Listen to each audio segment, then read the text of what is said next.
Hello,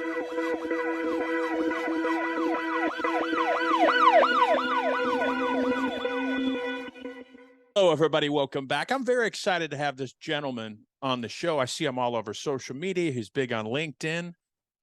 Eric McCants. What's up, brother?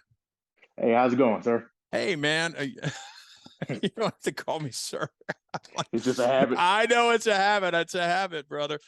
Now, Eric, you've been in law enforcement for a while. You're currently a Leo. You're a sergeant, right? Yes, sir. With your agency. And I wanted to have you on just to get to know you a little better. And I see you're doing great things out there for our first responders. What do you see? I mean, people can look on social media and look on the news, but from somebody who's inside, you're on the street, you are working narcotics, right? You work narcotics? Yes. Yeah. Mhm. So what are you seeing? I know what you're seeing externally, but what are you seeing internally as far as some of the challenges that law enforcement is dealing with right now? Well, like I said, retention is one of the biggest problems Yeah. that we have now. Like I said, no one really wants to get into the job where you're thankless and then you don't get paid enough for the job that you do. So trying to keep people in the profession is one thing. And like I said, Mhm. I work in the state of Georgia, and like I said, I was talking with another guy that was on LinkedIn. We don't have a state retirement plan. So basically, Oh, what for us is like if you go from one agency to the next, you got to basically pick up that retirement and put it in like a 401 yeah, IRA 401. or Yeah. Roth, something like that. So that's one issue that you have. Because people back in the day used to like to stay at agencies for 20, 30 years to get to retirement. But now, people have options. They have better ways to progress their career, and they know that different agencies can, provide that for them, but they don't want to leave the time they already have accumulated. So retention is one. And then, like I say, just the fact that media is against law enforcement right now, and then all the bashing that happens to it. Because, I mean, who really wants to go to a job every day where Absolutely. you're trying to save others, protect them, and all that stuff? But I mean, we don't do it for the thanks, but you at least want to be respected for your job you do. And I'm not saying that I live in one of those type of communities, but you see it around on the news all the time of people just challenging officers, trying to fight them while they try to do the jobs. Like recently, I've seen where two officers, I believe it was in Connecticut, were just going to a domestic violence before they even got there. They were gunned down and killed. So I mean, those type of situations are happening, and it's kind of hard to expect people want to sign up for that profession and want to be in it when they see things like that happening, when they can go somewhere else, make more money, and have a less stressful job. Yeah, absolutely. And thank God that men and women are still, getting into it. But like you said, I mean, it's not to the degree that I saw when I first started a long Mhm. time ago, where people you might have experienced this, Eric, where people, you'd have a couple openings and there'd be a shit ton of people there, trying to become, law enforcement. But now, you don't see it as much. And thank God we still have people that are doing it. And you mentioned something else important too, brother. I mean, the retirement. I mean, that's another misconception with a lot of people. They think that every cop out there has some sort of pension waiting for him or her when they retire. That's not the case with a lot of agencies. I mean, No. a lot of agencies don't have pensions out there. So Mhm. you got to do what you have to do to save some money. So what about like, I mean, all that contributes to mental health. What's your take? What are you seeing maybe, from your agencies, sister agencies? What's the morale of the troops right now? Well, like I said, for my agency, like I said, I work in a pretty small agency, but I Sure. work in a big county, so we're kind of a tight knit group. But overall, like I said, everybody has good spirits, but they Good. still don't want to run into the issue where they get in some trouble or something happens, and then, like I say, they're wrongly judged over something. But I've seen many law enforcement officers' career ended, and they were in the correct. They were doing what they need to do, but the public sees it one way, and then, like I say, man, that family has to get up and move and put stress on them, end up getting divorced, losing kids, and stuff like that because of the Sure. incident that happened, and how people villainize law enforcement just for the split second decisions that they make. So that's one thing that a lot of people are scared of. And like I tell people, at the end of the day, as long as you know you're going to do your job correctly and you go out there and do it to the best of your abilities, things might happen. But like I said, as long as you have good faith that what you're doing is correct, things should go the right way. And like I said, it's just one of those things like, no one wants to take anybody's life. But if you have to, defending yourself or somebody else from being harmed, it Absolutely. is what it is. And like I say, everybody might not understand it that way, but in the end, you got to protect people's lives. So that's what a lot of people are scared of, especially younger officers. Like, well, what if I do have to draw my gun and take somebody's life while I'm defending, my brother or sister or somebody else that's in danger? And even if I am correct, somebody's still gonna have an issue with it. And then, like I say, if it causes all those problems for you, you can go get suspended and all kind of different things going on. So they see it all over the nation. And like I said, we haven't had one of the incidents, and I pray we don't. but it's just something that scares a lot of young officers from, Yeah. I'm not saying they're not going to do their job, but they're kind of hesitant. And like I say, hesitation can get you killed in our job. So that's just some things that you see out there.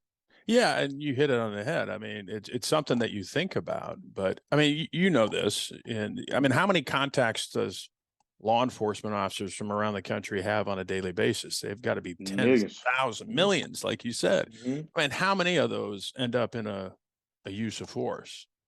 I So mean, that a man is a very small percentage. yeah, exactly, a very small percentage.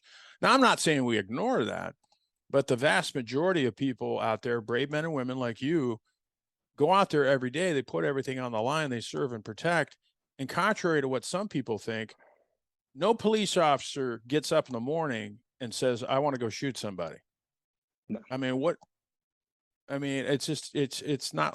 And maybe there are some really bad cops that think that way, but I Hmm. think we've come a long way where we're trying to get rid of the bad cops, and every organization has them to some Oh yeah. degree. And so we don't, at least in my organization, we didn't allow. I mean, we didn't put up with it very much. If a bad cop or somebody who needed to go, usually for discipline, or something, it's not like I think there's two with some people that all cops are corrupt. Yeah. Some And people have that mindset that they think just to paint law enforcement with that broad brush that because one or two individuals did something wrong that they think we're all the same way. And like people seem to believe that we're robots. We're not all that way. Like I say, most of us are empathetic. Like I say, we want to build a rapport with the people that we work with or working for, and we try to do things correctly. But some people just feel like, okay, well, they're just out here to lock us up, give us tickets, take us to jail and stuff, and that's just not how it is. no, it's not. And quit watching TV, quit watching the Yeah. movies because it's not like that. If you could give your younger self some advice right now about getting into law enforcement, what would you give your younger self? Um, to be a little bit more patient. Like I said, I started off when I was 20 years old. So Like you're I say, young. yeah. So my sheriff, when I first started, like matter of fact, he was my instructor in the academy. Then he got hired as a chief of police, but he put me in the specialized division straight out the academy. It's a division called housing, which you basically work for the housing areas of the city. So it was just a high paced thing. Like I say, basically we went from one area to the next, and he told us to basically take back control of the housing areas because they're having a lot of crimes going on, and a lot of people were scared to go in those areas to do anything about it because of the type of crowd is dealing with. But after we got it controlled, it was a hard time for us to readjust. Like, okay, well, people, are doing what they need to do. We don't have to have that hard hand to keep the crime under control. People understand to have voluntary compliance, and that's Mhm. basically what our job is for people to gain voluntary compliance to the rules. So after a while, they're like, well, okay, y'all can dial it down, but I'm 20. I'm like, nah, we're still running the gun. Like, they got to learn. They got to go to jail. They say Yeah, all yeah, that. yeah. So it took me a while. Like I said, it took me a good little minute to understand that process. And once I did, like I said, I ended up, he ended up having to make me resign from that job. Because like I said, I started when I was 20. I had to resign when I was 21, but I had a lot going on. It was just being Yeah. a I law mean, enforcement you're officer. learning and thrown into the Yeah, fire and stuff. And it was different for me. Like I say, with law enforcement, a lot of things come with it, and a lot of people don't want to talk about it. But like I said, not only does power, but like for a male officer, a lot of things come with it. And if you're not used to that type of stuff, it can change you up. So like I say, it well, was go just a over to lot your of things head. that oh yeah, a lot of things just came with it. Like I say, as far as the work aspect, which wasn't too bad, but like I say, what I didn't understand at that time was my home life. Like you got to make sure you take care of your home life. And like I say, Absolutely. even where you're not working, you still represent the badge. And like I Yeah. say, as a law enforcement officer, when you put on a uniform, people look at you differently. And then females come along, things like that can get you in trouble. So that's one thing I had to learn when I was younger, was just that part of law enforcement. Like I say, you just got to understand that you're always on the clock, even if you're not. So you got to always make sure you represent yourself the best way. Absolutely. And remember, I mean, especially in a small town, because I spent my career in smaller agencies, and you are always a cop because people know who you are. Hmm. And so if you're out there doing stupid crap, it's not that it's good in a bigger agency either, but I mean, there's just a lot more people, but you Hmm. are always representing the department and, especially in a smaller agency, and people know, okay, Eric's a cop. Hmm. And so if you're out there getting hammered at a bar or something, and Oh then, yeah, that's my. two nights later, you're out there running DUI and you pull over somebody who saw you getting smashed at a bar. Oh So, yeah, yeah. I Oh mean, yeah, it happens. yeah, I mean, it happens, and Hmm. that's what people don't know. I mean, it's a stressful job. I had the same problem. When I Hmm. was a young cop, I was like impatient. I was like, come on, come on, come on, come on, come on, come on. Hmm. But I learned over time, and I imagine you did, Eric, is that, sometimes it's good to just sit back, let people vent, Hmm. and you don't have to take action. In my career, I don't know what your experience is. Most of the time we have time on our side. Yeah, those are those instances where, you have to make those split second decisions. But that's the one thing I learned. And I had great people around me, like teaching me that, most of the time you have time on your side. I don't know if you experience that too. Yeah, I say most time, like I've learned just over calls, people just want to vent, talk, like you said, they want to just get Exactly. what they have going on out. And like I said, most times you can let them talk, you can work your way through most situations. Like I say, sometimes with officers, like I say, especially if you're in a bigger age and you got other calls going, you want to go ahead and get your information, see if you can go ahead and solve the problem and move on to the next one. But like I say, if you let people talk, build that rapport with them, let them know that you're genuinely interested in what's going on and trying to find a resolution to their problem, more likely you can find a good outcome of it. So yeah, just patience. Like I say, one of the biggest classes that my sheriff sent me to was verbal judo. Like I Oh say, yeah. I came to a different class. Like I say, I was kind of impatient with myself, but learning how to talk to people and let them on your side and let them know that you understand what you're doing, but also be able to keep control of the situation. That seemed like a pushover. It's a skill that many officers got to learn, like over time. Because, like I say, either you're gonna come off too authoritative, or either you're gonna come off too soft, and people are trying to run over. So you got to find that happy Yeah, you got balance to and know find that what's going on. balance there. Mm-hmm. Yeah. Yeah. And I remember, hearing the same stuff as time went on. And I always tell people, I can use force. I mean, like Mm-hmm. you alluded it too, if I have to, but I'd rather talk my way out of something than Mm-hmm. to use force. And luckily I learned that at a young age in law enforcement, my young career, because you see cops all the time, brother. I have to tell you, the listeners too. I mean, sometimes you have to be heavy handed, but most of the time you don't. And to get that Mm-hmm. voluntary compliance is what we want. Mm-hmm. But now, man, it just seems like we live in a society that people don't want to do what cops say. Yeah, a lot of people want to challenge law enforcement just for one reason or another. And like I tell people, I say most time we don't go out there just to harass people, and we don't bother people just because. Most time it's something that calls us to come Yeah, to talk to you, absolutely. something like that. Either we recall we seen something that seems suspicious or a crime being committed. We're not just out there bothering people. Something alerted us to you, and that's why we're contacting you, trying to figure out what's going on, trying to figure out what we need to do to make this situation and peacefully or solve the problem that's happening. So it's not like we're just going out there, well, okay, I'm gonna get this person and all that stuff. It's something Exactly. that drawn us to you, like either you were speeding, you stop at the stop sign, you were fighting somebody, you had just stolen something. Something's drawn us to you, and people don't seem to understand that. They always catch you on the other end of it. Like while we're talking to people, like after we spent 30 minutes trying to be peaceful, like, hey man, you come on out the house, we're trying to get you out, your time's up. But by that time, people start pulling out the cameras and then you catch the last 30 seconds of when you put your hands on somebody and be like, okay, well, this officer's using too much force. So that's kind of the situation that we face. Well, and I mean, this. I mean, you can go online, this. You go online Mhm. and Google, police encounters, police assaults. But what people don't realize, it's like a football game, man. You know this. I mean, how many angles do you show whether or not a receiver had 2 feet in or not? I mean, Mhm. cops don't get that luxury. We get one Mhm. angle, our body cam. And so I try to tell people, before you rush to judgment, why not wait and let the investigation kind of run its course, whatever that may look like? And maybe the officer is in the wrong. Maybe he Mhm. or she screwed up and used too much Mhm. force. Hopefully they'll be held accountable, but I think we're just too busy to rush the gun now. It's immediately online and it goes viral and all this other stuff. Well, you don't know what the officer was feeling, he was smelling, what he was experiencing at that time. So wait to judge. Yeah, I You know say what I that mean? Monday quarterback can happen quickly, and that's why I tell people. I say, give it time. Like I say, most time you only get a small clip of the whole incident that occurred. Let everything come out first before you start making judgment. Like I say, and many times and sometimes officers are in the wrong, and when they are in the Oh wrong, yeah, absolutely. they need to be handled. But when they're not, say just give it time for both types, even if they were in the wrong or they wasn't in the wrong. Give it time for the whole investigation to come out, so you can make a clear judgment on it. Like I say, many people they'll get a little small video clip and then they just run with it, and be like, okay, well, this officer's rogue, he needs to be gone, all that stuff, but they don't know what happened before or after the incident to understand what happened. So that's Yeah, what I say about it. yeah.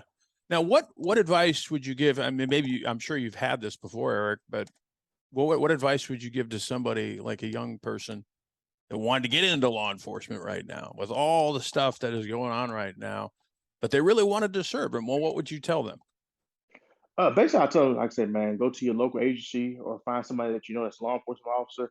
Try to do a ride along, get some Absolutely. feet down, look at some stuff for what's going on. Because a lot of people think it's stuff like on TV. Don't get me wrong, you're gonna have your car chases, you're gonna have your foot chases, all that stuff. That's a But a very lot of that stuff small, is small yeah, percentage. that's a far few between. Like you're gonna be up here trying to get dogs and cats out of houses and stuff like that. You're gonna be separating Yeah, parents and kids. Like I say, you're gonna go to those calls that's just gonna take your patience away. I say you gotta be able to handle that type of stuff. So you gotta be able to understand what's going on. So that's why I say ride-alongs is always good. Some agencies do and some don't, but I think it's a really good idea just to give people a taste of what law enforcement goes through so they can understand whether they want to do this or not. Like I say, yeah, like I said, you're gonna have the SWAT call outs, you're gonna have the drug bust and all that stuff. But most time, definitely when you're on patrol, you're gonna go through all the calls that no one really sees or really cares too much about. Like I said, you're gonna be doing the accident reports, taking the theft for calls, all that stuff, the credit card debts and all that stuff like that. So you're gonna be going through all that stuff. So you need to see if that's really what you want to do. That's it's absolutely. just not always high flying stuff. So Yeah, it's very far in between unless you're in the bigger agency. Like I've seen some agency like I live in Georgia, so you know Atlanta PD, they're always gonna be at it. The boys gonna go. And like I'm yeah. pretty sure like if you I go can't to imagine the LAPD call like load that, they have.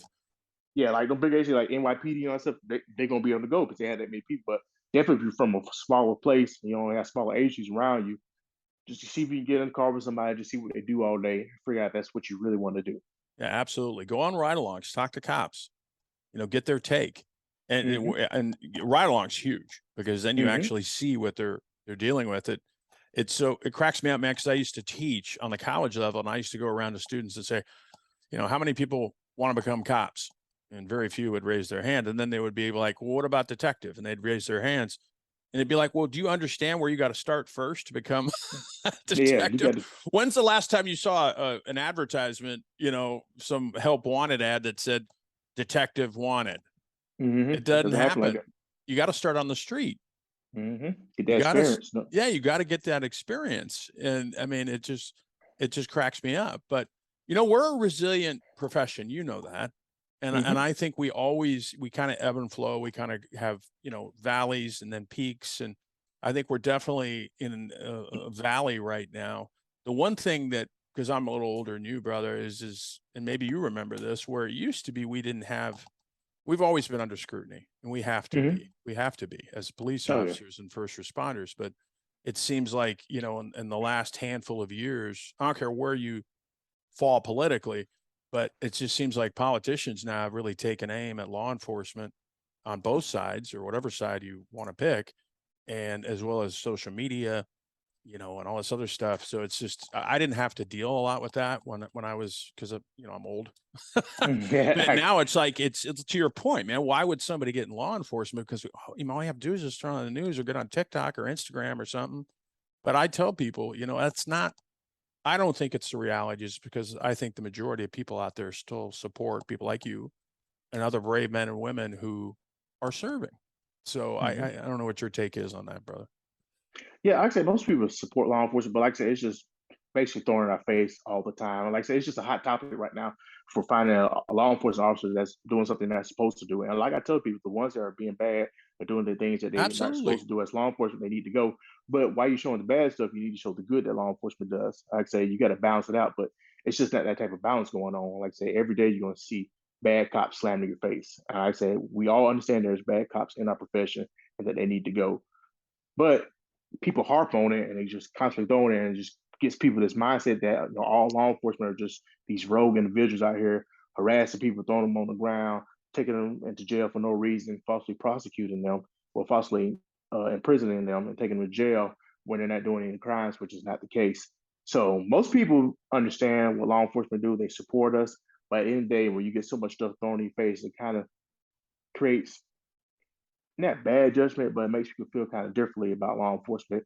But most people understand that law enforcement does great things every day. And like I said, you're going to see the officer on the side of the road, help people change their tires, help them buy groceries if they don't have enough money, things like that going on. But most of the time, that stuff is just not going to be politicized. Because it doesn't And doesn't happen. It doesn't sell. You know what I mean? yeah, The and good like I said, stuff, good stuff doesn't sell. yeah, and then most law enforcement officers don't look for the recognition anyway.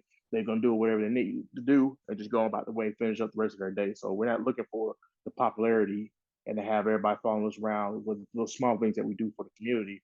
We just want to make sure that we're doing the best job that we can to make sure that our community continues to thrive and go forward successfully. Yeah. Thank you so much for your service, brother. Now you work in narcotics. Yeah. You know, we're hearing fentanyl all over the place. Fentanyl's a problem, obviously. Is that the biggest problem we have now, or what are some of the other drugs that you're seeing on the street that But are making a comeback or have always been big?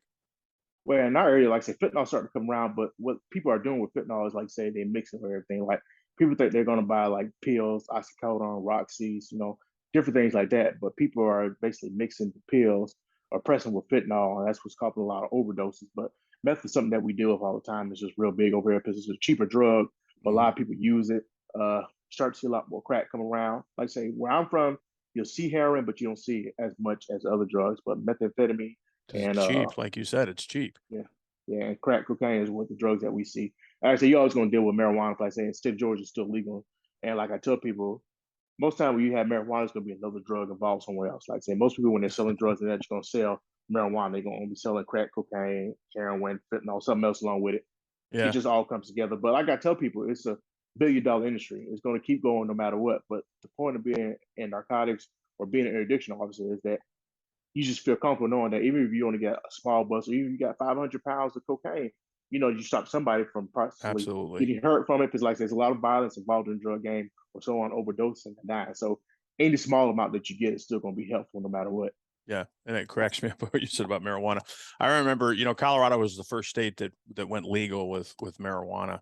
Hmm. Well, I meaning, you needed a med card and all that stuff. But I remember people were like asking me, they were like, "Oh my God, I bet you crime is through the roof now that you made marijuana legal." And I was like, "No, my perspective. I mean, we still have much more problems with alcohol and coke and meth and all this other Hmm. stuff. I'm not some advocate of marijuana. I'm just saying I've never been to a marijuana or a fight where people are just high on marijuana. Hmm. Maybe, maybe it'll happen, but usually they have other things on board like meth or crack or whatever. And Hmm. and again, I'm not saying it couldn't happen, but yeah, I mean, and that's what we are hearing as far as fentanyl all over the place now. And poor people like you, like these poor officers out there and first responders that have to deal with it. I mean, this shit will kill you, man, if you touch it, right? Hmm. It'll get in your system right away. It'll absorb into your bloodstream, right? I mean, see, we didn't have a Yeah, lot of that when I was still in. yeah, I've seen a lot of videos of basically officers, man. Actually, I'm not gonna say I'm old school, but a lot of times I think it put on gloves and stuff. But you'll see officers when they come in contact with like fentanyl, where they breathe it in, and then you'll see them going down. People had to give them Narcan and stuff. And sometimes you don't know it's there, but like I say, you'll be dealing with meth, or if you're dealing with cocaine or heroin and stuff like that, you think those are the drugs, but they mix it in, Yeah. and like I say, they get that contact with it, and then they go down. So it's really dangerous. And like I say, people are putting the streets. Like I'm seeing every day, because I'm really big into interdiction work, that people are popping these guys with like 10,000 plus pills of fentanyl and all that stuff, but still more coming in. Like I say, for every couple of kilos that we catch, we're missing another 100 kilos coming in. So it's a ever evolving game. There's a lot of money involved in it. It's just one of those things like you just gotta do your part, I say, and just hope for the best. I say drugs are always gonna be around. Yeah. There's supply and demand, Oh yeah. I mean, supply and demand. And I heard, and you probably know this, I heard that there's enough fentanyl coming in and maybe even in the United States to kill every person in the country. Mhm. Yeah. It doesn't take much of it at all. It's just crazy, brother. Now, mental health. I wanted to get your opinion on this. Officer health and wellness is huge. Mhm. You know that. Why do you think first responders, and when I say first responders, not just cops, fire, EMS, dispatchers, and others, why do you think they're so hesitant to come forward? I mean, you're in the field right now. You see it every day. You're dealing with a lot. Why do you think officers, and I shouldn't say all officers are all first responders, but a lot of them are afraid to come forward and say, I need some help. Well, they probably think that their co-workers and all of them gonna look at them differently. I know I heard from in the past, like the law enforcement officers saying that they have a mental issue, all that stuff. A lot of times people will start talking about, okay, maybe they don't need their gun and badge, maybe Yeah, they're exactly. not built for the job, and they don't want anybody questioning them that they can't do their job, but they're still having some issue with some of the things that's going on. Because at the end of the day, not only law enforcement, fire, EMS, all of them, we see some crazy stuff. Like you go to so many, violent deaths and all that stuff. It can take a toll on you, and you need to talk to somebody about it. But some people feel that if they do start talking to people about it, people will start judging them and thinking that okay, well maybe they have these issues. Maybe they can't handle the stresses of the job and they don't need their job. And no one really wants that coming in question. They're like, okay, maybe I've seen too much. I just need to talk to somebody. But then they just don't know how other people can perceive that. And like I said, you don't want to be around somebody that you know for 3 or 4 years, that's your partner, all that stuff, and you start having mental issues, and then you talk to them and tell them that, and they start looking at you differently and kind of push you to the side. So that's kind of one of the issues that people face. I mean, more likely they're not going to, just shun you away, openly, Mhm. but little small hints from saying that, okay, well, maybe I don't want you going in this house behind me because I don't know how you're going to take situations. Something that makes people stop from coming forward or trying to seek the help. And that's why a lot of people are coming up with different tools and resources for law enforcement officers and first responders to be anonymous to Anonymous, ask yeah. for help. So that's one of those things. Like there's one lady that's on LinkedIn right now, Kelly White, that does a great job with that. I think Yeah. they just created some kind of thing where basically like a hotline where you can call in, talk to somebody, and they can even give you prescription medicine. They're trying to find a way so that if you need the help and all that stuff, they can do it discreetly. So you don't have that halo or wherever over your head when people think that, okay, you're a law enforcement officer, your mental health might not be the best. Maybe you don't need to be doing the job you're doing. Yeah. And I tell people all the time, just well, I just my comment is, as a first responder for many years, I mean, there, and you probably know this, I'm sure you do. There's only so much you can see and experience Hmm. trauma, people at their worst. People don't call 911, everything's great. And you get there and you do what you have to do. But there's only so much you can take of that before you're going to have to, like you said, I mean, talk to somebody because you can only fill so much in your cup, right? Before it starts Hmm. spilling over. And I don't care. And I was one of these guys. I don't care how big and bad I thought I was, some badass. Eventually it got to me. And it will, I tell people, this job will affect you. It will damage Hmm. you to some degree. Hmm. The good thing is you can be fixed as long as Yeah. you come forward and say, look, I need some help. There's no shame in that. Hmm. Yeah, Yeah. Just to be willing to talk to some people. Like I said, even for me in my career, like I said, some of the hardest things that we deal with is, deaths of children and seeing some of the exactly. things that children go through can really mess you up, especially when you have kids yourself and you just don't want to see people put through those type of situations. So, especially when you have a critical incident, that's why I think all law enforcement agencies should put this in play that you have somebody come in that your officers can talk to, decompress to, let them know that what just happened that they need to talk to, maybe help them out, get through that process that they just went through. Like I say, sometimes, man, you'll go through a bad wreck, might be have 2 or 3 fatalities. You pack that up, then you go into a murder next. So it's one of those things. Like if you work from a big age, you can be going from bad call to bad call, and then you just go home, take off your belt, and you just there. So it's Yeah, just one of those things that I believe that people need to talk to somebody. We got to make sure that we pay attention to law enforcement, mental health. But I say you see in a lot of these bigger agencies that a lot of suicides are up, and yeah, that's for one reason or other. Because sometimes you just don't never know why they committed suicide. But I say, most of the time they don't leave letters or anything, whatever. They just want to make sure their family's taken care of, and they feel that sometimes taking their life is the best way to do it. So yeah. we just got to figure out the best way to curb that or stop it from occurring, which sounds easy, but it's a little difficult. But like I say, you don't know what they're also seeing to trigger them. So we just got to make sure we can find a good way to talk to them, try to get them back on the right path and see where they're at mentally. Absolutely. And I mean, every organization has its own kind of culture, Hmm. its own culture. And I think some organizations are better than others as far as leadership and leadership, the brass. And I was one of those guys, Hmm. to really do more for, the brave men and women, because I talk to a lot of cops, brother. I know you do too. And one of the biggest things they keep coming back is, well, we don't think, leadership has our back. We don't think, we're afraid. It's just because of that culture of that organization. I'm not there. I'm just going off what they're telling me. But I think Hmm. a lot of cops out there think, well, leadership, says one thing and does another, and we don't trust them that much. Again, not Hmm. every organization. So that's huge, man. If you're out there worrying about what's going to happen if you have to use force or something, or any decision that you make, that you're going to be, leadership's going to go after you. You know what I mean? Hmm. And that's why I say you got to make sure you're in a place where you know that you have a good, solid foundation with your leadership. Absolutely. Leadership that supports you, that comes around talking to you, just basically checking on you, make sure you're all right. Like I said, that's one thing I can say about my sheriff. He's always been one of those people that's been in tune with the people that work for him. Even if he Absolutely. needs to get in the car and take some calls, or he'll call you when something's That's going on. amazing. He's just always been one of those people that he'll reach out to you. Even when my child was born, he was one of the first person to text call me. Hey, I see you got a new child. Congratulations. If you need something, let me know. take all the time off you need. We'll make sure things are taken care of until you come back. So make sure you're around those type of leaders that's going Absolutely. to support you. And like I say, even when you're wrong, like I said, at the end of the day, he fired me when I was younger. Well, he made me resign when I was younger. So I know what type of leader he is. If you do wrong, he's going to correct you, but he's always going to be there for you when you need help. So just make sure you're around those type of people. And if you are a leader, make sure you're that type of person that you wanted to be, or you wanted to be that leader when you was younger. So make sure you just keep that around, because leadership can make or break a department. Like I say, bad leadership can drive a lot of officers away. So just make sure you have those type of people in line that they can talk to, because you don't be above approach and just feel like the officers can't vent out to them, or if they do, that they might get in trouble. So just make sure you're a good leader. And like I said, it sounds easy, but Oh, sometimes it's very hard. it's very difficult, because at the end of the day, you still got to maintain that leadership. You got to discipline people, and when you discipline people, sometimes that put them in bad spirits. They be like, feel like you're against them.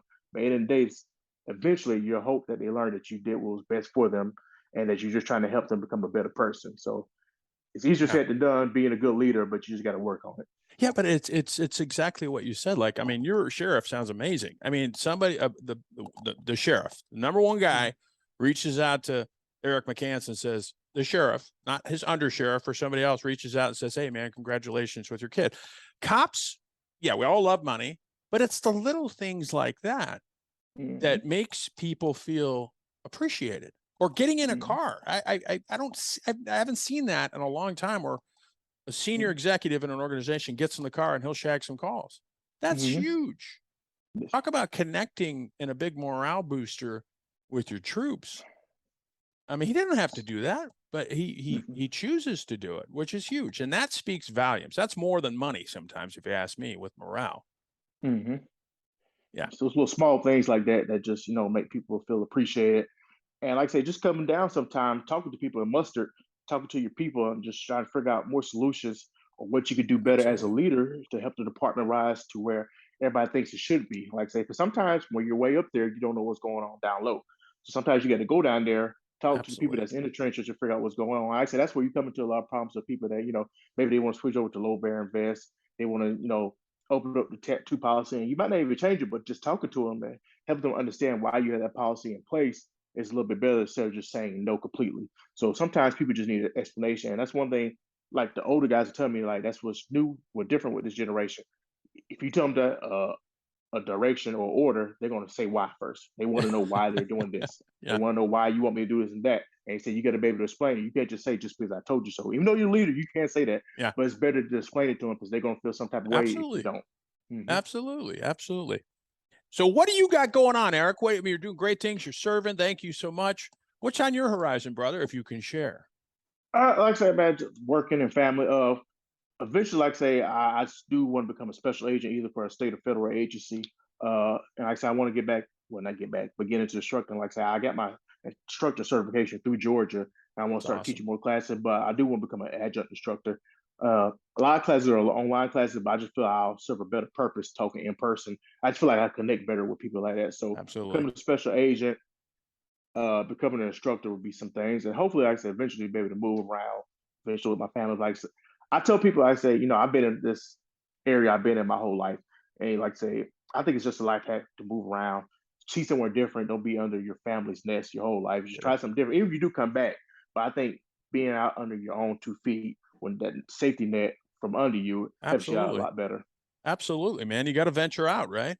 Yes, I mean, a ship is not designed to just sit in the harbor, right? You got to, or a boat, you got to venture that thing out, experience oh new yeah, things. you got to figure out the highs and lows of life.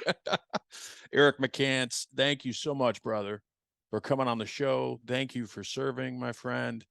Keep up the fantastic work. If somebody wants to reach out to you and say, I like Eric, and how could you not like Eric?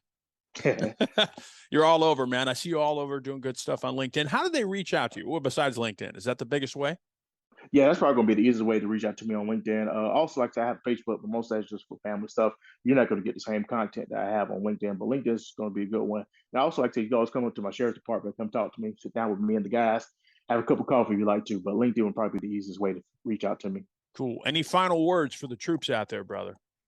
Any final Uh, words of wisdom from Eric McCants?